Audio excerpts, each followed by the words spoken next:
In a realm where fairies bloomed like wildflowers, each born from a different element, there was one born from fire, and that was her curse.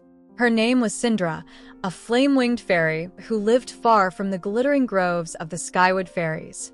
Unlike the others, whose wings shimmered in hues of water, earth, or light, Cindra's wings crackled like ember and left trails of ash in the wind.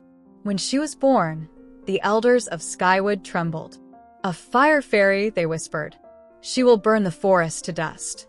Fearing destruction, they exiled her to the Ashen Expanse, a place where nothing bloomed and the wind carried the smell of cinders.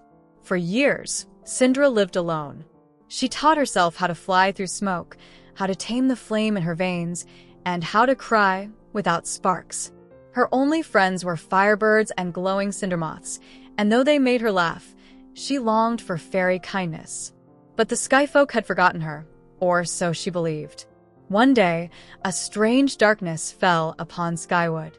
A frost-like sickness, not of cold but of void, began to eat the life from the trees. Leaves turned gray. Streams stopped flowing. Even the sun seemed to dim. The fairy queen, Aurelia, called upon all elemental fairies to heal the land.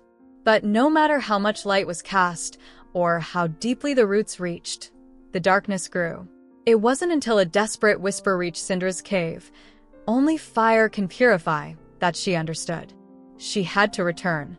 Flying through the smoke-stained skies, Cindra landed at the edge of the Skywood Grove. The trees recoiled at her heat. Fairies scattered in fear. "The cursed one returns," shouted a dew-wing. "She'll burn what little we have left." But Queen Aurelia, desperate and wise, stepped forward. "Let her speak." Cindra bowed, her ash-streaked hair glowing faintly.